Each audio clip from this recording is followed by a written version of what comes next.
संरक्षक हैं श्री सीताराम मांझी जी, वो बहुत बड़े घर में जन्म नहीं लिए थे, एक बंधुआ मजदूर के घर जन्म लिए थे। वो अपनी इच्छा शक्ति से, अपनी मेहनत से आज देखिए वो किस जगह पे पहुंचे हुए हैं, और उन्होंने अपना सिद्धांत से कभी समझौता नहीं किए।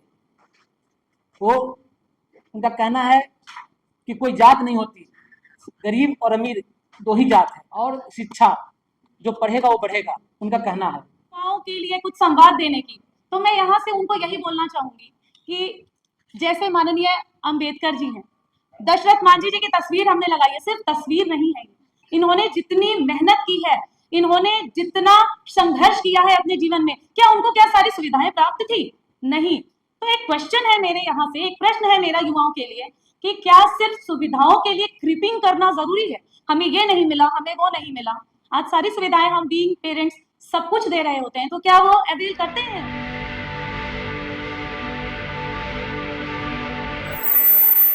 पधारे हुए हमारे दिल्ली प्रदेश प्रभारी जी के द्वारा आयोजित एक कार्यक्रम में सभी अतिथि जी को नमन करते हैं, प्रणाम करते हैं, और उन्होंने सभी लोगों ने जो अपना समय दिया उसके लिए संगठन हर समय आपका आभारी रहेगा।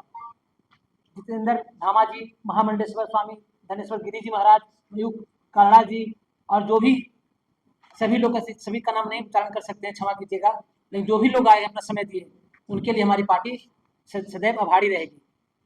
और सबसे पहले हम आपको दो शब्द बताएंगे अपने दल के बारे में, अपने नेता के बारे में। हमारे नेता पार्टी की तरह मांझी जी, वो बहुत बड़े घर में जन्म नहीं लिए थे, एक बंधुआ मजदूर के घर जन्म लिए थे। वो अपनी इच्छा शक्ति से, अपनी मेहनत से आज देखिए वो किस जगह पे पहुंचे हुए हैं, और उन्होंने अपना सिद्धांत से कभी समझौता नहीं किए। वो उनका कहना है कि कोई जात नहीं होती, गरीब और अमीर दो ही जात है, और गरीबों को इकट्ठित करके उनको संसाधन देके उनको समाज की मुख्य धारा में जोड़ना, और शिक्षा जो पढ़ेगा वो बढ़ेगा, उनका कहना है। इनके ऊपर बहुत दबाव आया, पॉलिटिकल पार्टी बनाए उस समय, कभी वो दल कहती कि हमारे साथ मर्ज कर जाओ, कभी वो दल कहती हमारे साथ मर्ज कर जाओ, लेकिन ये अकेला विधायक थे मुख्यमंत्री से हटने के बाद, लेकिन उन्होंने पार्टी को अपना मर्ज नहीं किया किसी भी दल में। आवाज के समय में देखिए हम लोग के दल में 4-5 विधायक हैं, एक एमएलसी हैं, एक एमपी सीट है, और भी आयोग में बहुत सारे हैं। और उसी दरमियान संजय खुटेल जी मिले और दिल्ली प्रदेश प्रभारी बनकर और आसपास के स्टेट में संगठन का विस्तार कर रहे हैं। हम आप लोग से आह्वान करते हैं कि आप भी लोग भी मांझी साहब के बारे में जानें, और खुटेल जी के साथ मिलकर हम पार्टी में जुड़े। रोजगार की बात, काम की बात, आप जुड़ेंगे तो आपको अपने आप पता चलेगा। नरेंद्र मोदी जी की जो सरकार चल रही है एनडीए की, उसमें 60% अर्थव्यवस्था एमएसएमई के द्वारा होता है। देश की रीढ़ है एमएसएमई मंत्रालय, और हमारे संरक्षक महोदय को जिम्मेदारी दी है मोदी जी, और बहुत अहम जिम्मेदारी दिए हैं, और उन्होंने बोला कि आप ही कर सकते हो इस काम को। और हम सभी लोग को अपने दल के तरफ से आश्वासन देते हैं युवाओं को कि रोजगार के मामले में या किसी भी तरह का कहीं भी कोई जरूरत पड़े तो हमारे नेता के जो सिपाही हैं, जो प्रकोष्ठ के अध्यक्ष लोग हैं, या जो भी कार्यकर्ता है, सब आपके साथ खड़े रहेंगे। और बाकी क्या कहूँ, आप लोग जो बुजुर्ग हैं सभी लोगों ने बताया, हमें जो भी समझाया उसे हम लोग दल के द्वारा कार्य करेंगे, और जितना लोगों को लाभान्वित कर सके अपने दल का विस्तार करें। महामंडेश्वर जी का भी आशीर्वाद हमारे दल को मिलता रहे, ये प्रार्थना करते हैं। जितने भी सब लोग सम्मानित लोग बैठे हैं सबको प्रणाम करती हूँ। मेरे सामने जो लोग बैठे दर्शक दीघा में उन सबको प्रणाम करती हूँ। मैं कंचन गुप्ता तुलसी संस्था से जुड़ी हुई हूँ, वैसे पेशे से पत्रकार हूँ, और सन 1919 मतलब 2019 में मैं वहाँ से त्यागपत्र तो नहीं दिया, ऑलमोस्ट त्यागपत्र जैसा ही था, क्योंकि कुछ घरेलू समस्याएं थी और कुछ काम का दबाव था। इंडियन एक्सप्रेस, राष्ट्रीय सहारा जैसे अखबारों में मैंने काम किया, और उसके बाद साथ साथ एक संस्था को जन्म दिया जिसका नाम तुलसी है।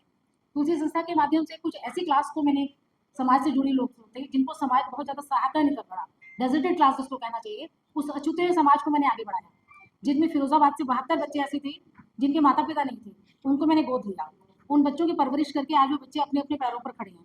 वहीं से कुछ बच्चे ऐसे मिले, कुछ माता पिता ऐसे आए जिनके पास ऐसा साधन नहीं था जो अपनी बच्चियों को आगे कहीं पढ़ा सकें, आगे बढ़ा सकें। कुछ बच्चियों को पढ़ाने का कार्यक्रम बढ़ाया, कुछ ऐसे माता पिता की सहायता की जो बच्चों को विवाह नहीं कर पा रहे थे। ऐसा नहीं कि विवाह करना ही संस्था का कार्य है, विवाह के अतिरिक्त हम शिक्षा पे बहुत ध्यान दे रहे हैं। मथुरा जैसे जिले में जितनी भी बच्चियां आसपास के डिस्ट्रिक्ट्स में टॉपर रहती हैं, उनको हम हर साल अवार्ड देते हैं।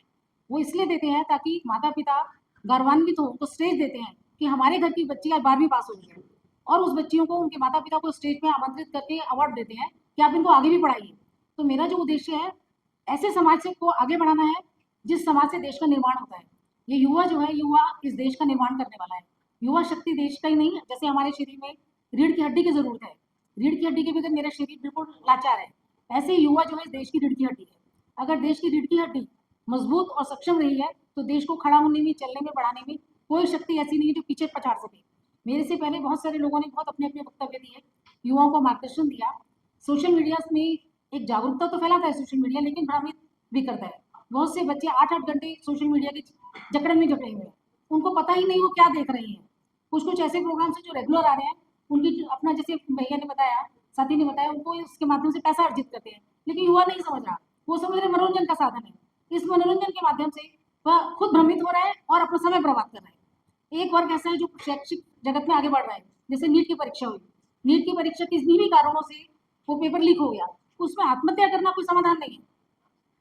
आपने पढ़ाई पढ़ी है, जरूरी नहीं कि आप नीट नहीं कर पाए, कुछ और नहीं कर पाएंगे, आगे बढ़िए। तो मेरा युवाओं शक्ति से सबसे एक ही कहना है कि आप एक चंगुल में मत रहिए, अपना एक विशाल साम्राज्य बनाइए। देश बहुत बड़ा है, जरूरी नहीं है कि आप एक शिक्षा में हार गए तो आगे नहीं बढ़ पाएंगे। बहुत सी योजनाओं का जिक्र किया गया कि किस तरह से रोजगार की योजनाएं चलाई जा सकती हैं। आप अगर इतना सोशल मीडिया पे एक्टिव है तो थोड़ा गूगल भी सर्च करें, देखिए कितनी कितनी योजनाएं उसके अंदर आई हुई है। आप उन योजनाओं के माध्यम से आगे बढ़िए। और सब कुछ मिला के फिर एक बात कहूंगी, जैसे शरीर की रीढ़ की हड्डी के लिए विटामिन डी की जरूरत है, ऐसे ही युवा को अपने आप को जागरूक करने के लिए मार्गदर्शन की जरूरत है। हम और आप शायद इन बच्चों से काफी बड़े हैं, हमसे बहुत छोटी पीढ़ी के बच्चे हैं। अगर इन बच्चों को समय पे किसी तरह का मार्गदर्शन मिलता रहे तो मैं नहीं समझती हूँ कि हम आखिर हर अखबार में रोज 1 और 2 आत्महत्या की खबरें पढ़ेंगे। हम चाहेंगे हमारा देश का युवक दिन दुनी रात चौगनी तरक्की करे, और आपका और हमारा सबका सहयोग उन बच्चों को मिलता रहे। इन्हीं शब्दों के साथ मैं अपनी वाणी को विराम देती हूँ और मुझे आज युवा जागृति जन समाज जनता के द्वार मंच पे सबका स्वागत है, सबका अभिनंदन है। अगर देश की युवा चाह जाए तो समाज का परिदृश्य बदला जा सकता है। और स्वामी विवेकानंद जी ने एक बात कहा था कि उठो, जागो और तब तक मत रुको जब तक कि लक्ष्य की प्राप्ति न हो जाए। तो मैं सभी युवाओं से यही गुजारिश करना चाहती हूँ कि अगर देश की युवा ठान ले तो न बल्कि आत्मनिर्भर भारत का सपना साकार हो सकता है, बल्कि एक विकसित भारत की नींव भी रखी जा सकती है। तो हमारा पार्टी का यही ध्येय है कि हम युवाओं को सशक्त बनाना है और नए भारत का निर्माण करना है। इन्हीं चंद शब्दों के साथ मैं अपनी वाणी को विराम देती हूँ। जय हिंद, जय भारत। पॉजिटिव सोचने का काम जो है ये बड़ा जरूरी है। बड़ा शर्म की बात होती है कि आज का युवा वर्ग ऐसा दिशाहीन है कि जरा सी बात पर सब कितना कि वो आत्महत्या करने तक को तैयार है। बड़े शर्म की बात, मतलब वो दिशाहीन होने के कारण। और दूसरा ये देखने ग्लोबलाइजेशन में तो लोगों को अपॉर्चुनिटी मिलनी चाहिए, लेकिन अपॉर्चुनिटी ना मिलके वो पोजीशन क्या हो रही है कि नेगेटिविटी बहुत ज्यादा हो रही है।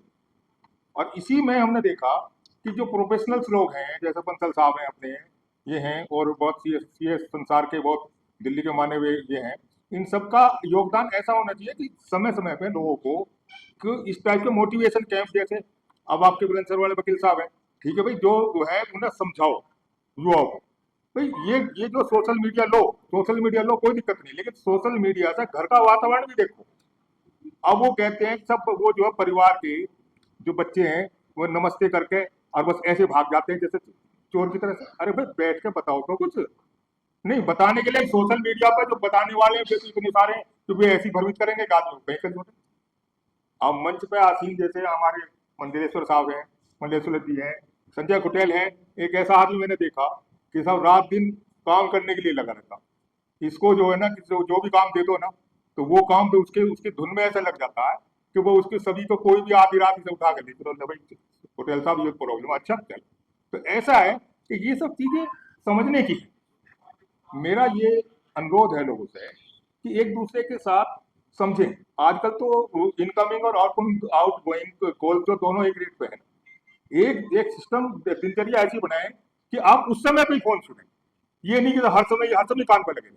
मैं छोटी सी गुजारिश करूंगा आपके सामने, मैं सिर्फ ये सिस्टम बना रखा कि 1 बजे के बाद में लंच करने के बाद में थोड़ा देखता हूँ और इसके बाद 4 बजे के बाद देखता हूँ।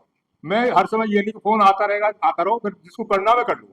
क्योंकि ये जो गंदी आदत लोगों ने डाल रखी है, हर किसी का फोन सुनो, ऊट पटांग सुनो, और दुनिया भर की गंदी सुंदी इधर उधर की चीजें देखो, उससे लोग, उससे समाज को बचाना चाहिए।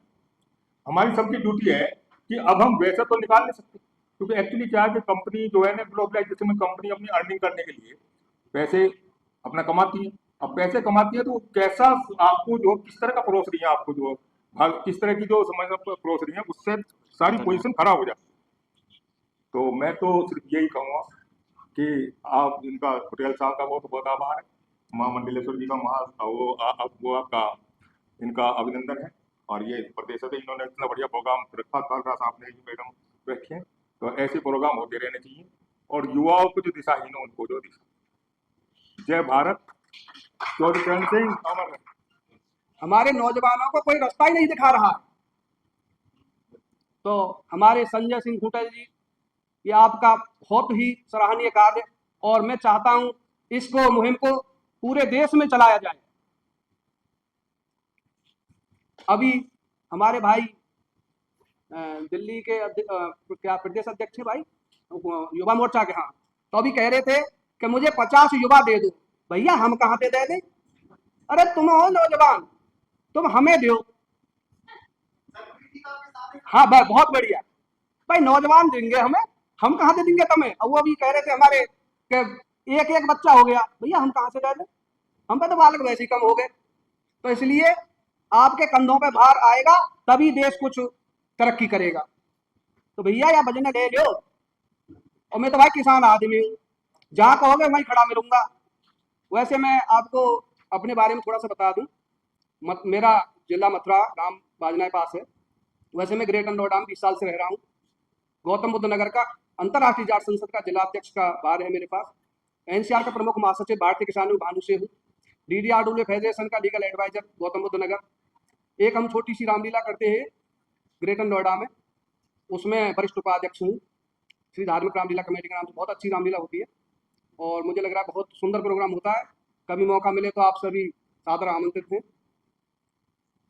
तो भैया युवाओं, मेरा तो यही कहना है, अब अपने कंधों पे भार ले लो, जहां आपको जरूरत पड़े वहां हम सब खड़े मिलेंगे।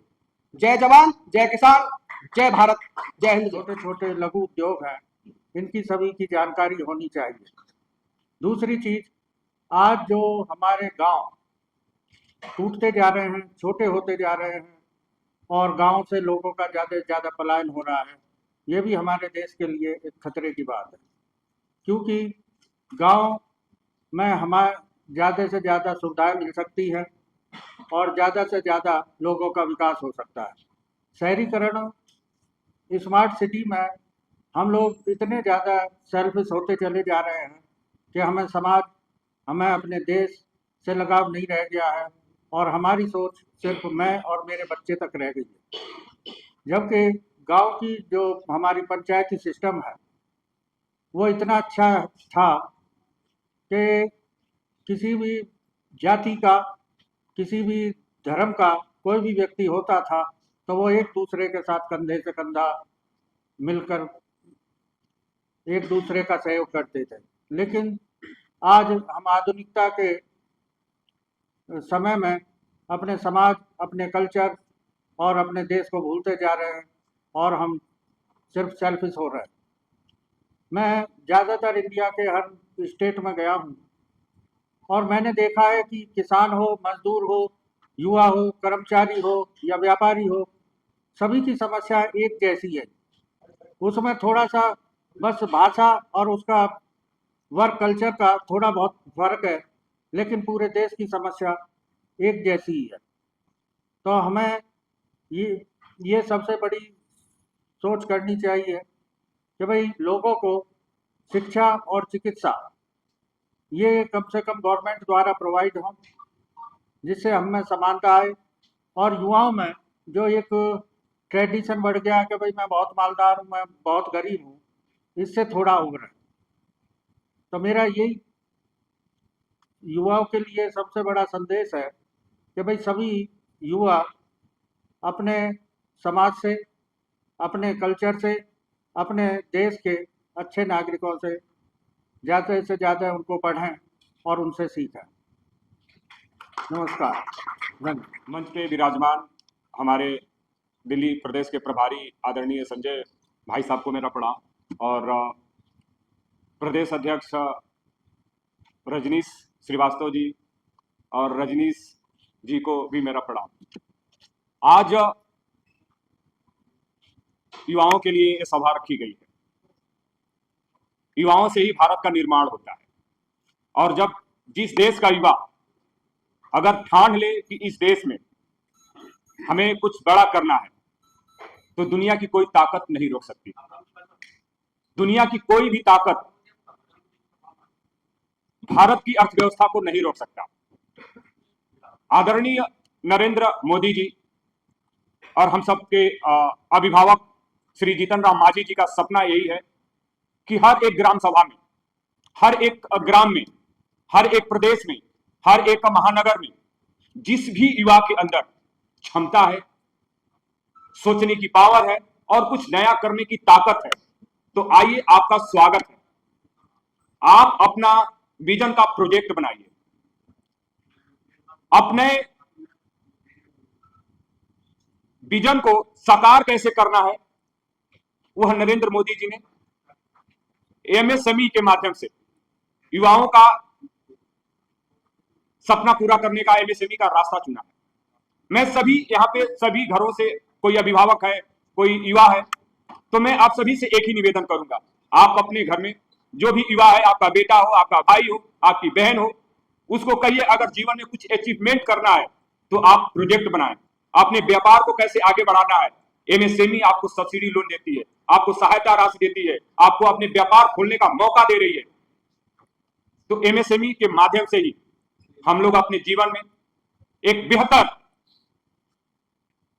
भारत को मैन्युफैक्चरिंग हब बना सकते हैं। मैं आप सभी से छोटा हूं और आप सबसे सीखने का समय है, और सीखने से ही ये प्राप्त हुआ है कि हम सबको मिलकर के अपने देश को आगे कैसे बढ़ाना है, देश की अर्थव्यवस्था में हम युवाओं की कितनी भागीदारी है, वह हम सबको सुनिश्चित करना है। आज अमेरिका यूं ही अमेरिका नहीं बना है। आज अमेरिका की अर्थव्यवस्था 30 ट्रिलियन के करीब है और हमारी भारत की अर्थव्यवस्था 5 ट्रिलियन के बराबर है। जब तक हम युवा ठानेंगे नहीं कि हमारी कंपनी हो, हमारी खुद की पहचान हो, तब तक भारत का निर्माण विश्व गुरु नहीं बन सकता। विश्व गुरु बनने के लिए हम सब युवाओं को आगे आना पड़ेगा। आप सभी अभिभावकों को अपने बेटा, अपने भाई, अपने बहन को यह कहना पड़ेगा कि घर में सोचने से कुछ नहीं होता है। अगर तुझे कुछ करना है तो अपना प्रोजेक्ट बना, अपना विजन को आकार दे और एमएसएमई में जाकर के अपनी फाइल रजिस्टर करो, लॉगिन करो और सरकार से फंड लेकर के इस भारत के योगदान में आपका हाथ कैसे बटा सकते हो। मैं अपने वाणी को यही विराम देना चाहता हूं, क्योंकि हमारे और भी लोग हैं जो अपने मुखार बिंदु से आप सबको अपने वचनों से अवगत कराएं कि एमएसएमई क्या है। और जीतन राम मांझी जी ऐसे पृष्ठभूमि से राजनीति में आए और आज देश की प्रथम पंक्ति में बैठने वाले हैं। तो हम लोग क्यों नहीं आगे आ सकते? हमारा युवा क्यों नहीं आगे आ सकता है? हमारा परिवार क्यों नहीं आगे आ सकता? आप सबको प्रणाम। मैं एक किसान परिवार से, बहुत छोटे परिवार से हूँ, लेकिन जितनी स्कीमें हैं जो भाई ने बताया, मुझको बहुत ज़्यादा उसका भी पता है। और मेरा एक लक्ष्य है कुछ काम करने का। अपने युवाओं को मैं बहुत चीज़ ऐसी बता के जाऊँगा कि आने वाला टाइम किसान का बड़ा मजबूत होने वाला है। मोदी जी ने ये कहा था कि 2022 में हम किसान की इनकम दुगनी कर देंगे, लेकिन उस लक्ष्य पर अब काम हुआ 2025 में। अभी हम जो है सीबीजी प्लांट लगा रहे हैं। हमारी पूर्णिया जी भी, तोमर साहब भी मेरे बड़े भाई हैं, बिरजू भाई हैं, जयबाबर खान जी हैं। हम 193 करोड़ का प्लांट लगा रहे हैं।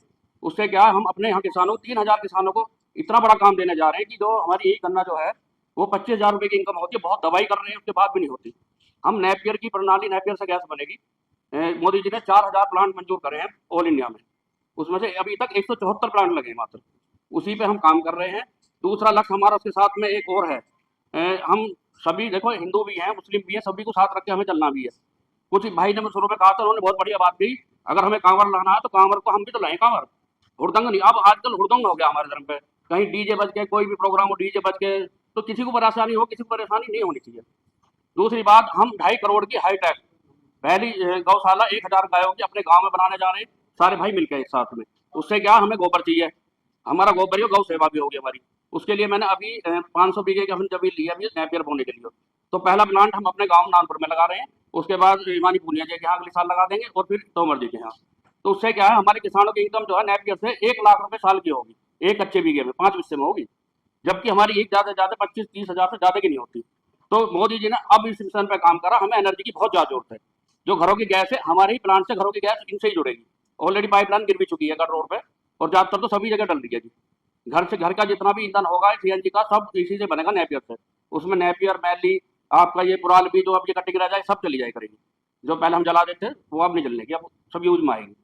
तो हम एक ही चाह रहे हैं कि हमारे जितने यहाँ बड़े लोग हैं सब भाई, एक जो है बेहसारा जितने भी हमारे गौवंश है, इनके लिए सब मिलकर काम करें।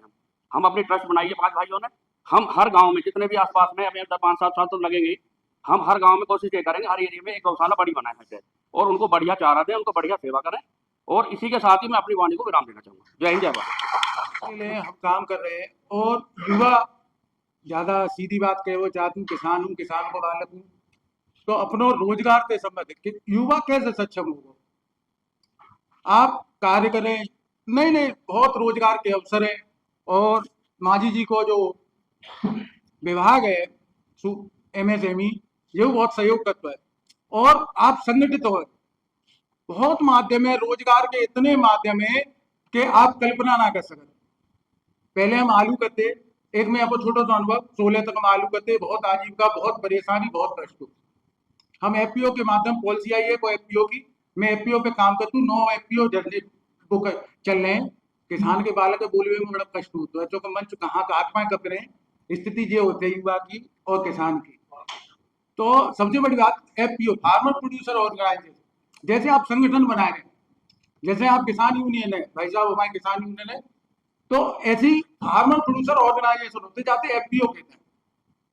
आप रोजगार जनरेट कर सकते हो। बहुत बड़ी बड़ी स्कीम है, 2-2 करोड़ की स्कीम है, 10-10 करोड़ की MSME की स्कीम है, 5 करोड़ तक के फाइनेंस की व्यवस्था है। तो रोजगार युवा का ये बहुत है। 2 करोड़ तक तो कोलेट्रल फ्री लोन है, आप बस फाइनेंस की एक व्यवस्था करें, और कंपनी रजिस्टर होते हैं FPO में, और आप करें, इकट्ठे हैं, 100 व्यक्ति इकट्ठे हैं, कोई भी प्लांट लगानो, कोई रोजगार लगानो, हर गांव में एक है। 58,000 यूपी में ग्राम पंचायत, तो 58,000 रोजगार स्थापित है। और गवर्नमेंट इतनी सहयोग कर रही है, मोदी सरकार 14 से, आप बहुत MSME की, PFMME की बहुत स्कीम है, तो आप सब जुड़े, युवा सब संगठित हो। एक रात श्रेष्ठ रात, और भाई साहब को मैं शुक्रगुजार हूँ, खुटेल साहब को उनने में जोड़ो, और मैं तन बंधन से सहयोग। और आपको बताऊं, स्थिति बहुत खराब है, होली दीपावली रोटी की व्यवस्था ऐसी है जाती है, क्योंकि आलू को काम है। आज भगवान की कृपा से 16-17 करोड़ को टर्नओवर है, तो आप युवा कछुआ बहुत व्यवस्था है, तो सब जुड़े और काम करें। राम राम राम। उड़ान उड़ो। तो शायद वहां भी ऐसे लोगों की भी हम सेवाएं कर रहे हैं, और मेरी संस्था यहाँ इस मंच से मैं एक वादा करती हूँ कि हर क्षेत्र में जहां भी, जिसको भी हमारी संस्था से जो भी जरूरत होगी, बिकॉज उज्जवल भारत मिशन सिर्फ गाजियाबाद या यूपी में नहीं बल्कि पूरे भारत में काम कर रहा है। महाराष्ट्र हो, बिहार हो, बंगाल हो, कहीं भी, चाहे पंजाब हो, हर जगह हमारे मेंबर्स हैं, और सभी इस कार्य के लिए तत्पर तैयार रहते हैं। छोटी सी बात मैं यहाँ पे जिस चीज के लिए ये सभा रखी गई है, युवाओं को शिक्षित करने के लिए, कुछ संवाद देने की, तो मैं यहाँ से उनको यही बोलना चाहूंगी कि जैसे माननीय अंबेडकर जी हैं, दशरथ मांझी जी की तस्वीर हमने लगाई है, सिर्फ तस्वीर नहीं है, इन्होंने जितनी मेहनत की है, इन्होंने जितना संघर्ष किया है अपने जीवन में, क्या उनको क्या सारी सुविधाएं प्राप्त थी? नहीं। तो एक क्वेश्चन है मेरे यहाँ से, एक प्रश्न है मेरा युवाओं के लिए कि क्या सिर्फ सुविधाओं के लिए क्रीपिंग करना जरूरी है? हमें ये नहीं मिला, हमें वो नहीं मिला, आज सारी सुविधाएं हम बीइंग पेरेंट्स सब कुछ दे रहे होते हैं, तो क्या वो अवेल करते? इन लोगों ने एक उदाहरण बनके हमें दिखाया है कि चाहे कितना भी संघर्ष करना पड़े, अगर आपका लक्ष्य निर्धारित है, अगर आपने अपने लक्ष्य को जिया है, सपने बुने हैं, तो उनको उसके ऊपर अमल करना, उसे प्राप्त करना कोई दूर नहीं है, कोई बड़ी बात नहीं है। जैसा कि हमारे अंबेडकर साहब अब्दुल कलाम आजाद जी ने भी कहा था कि सपने वो नहीं होते जो हम सोते हुए देखते हैं, सपने वो होते हैं जिनको हम जिया करते हैं, जिसे हम पूरा करना चाहते हैं।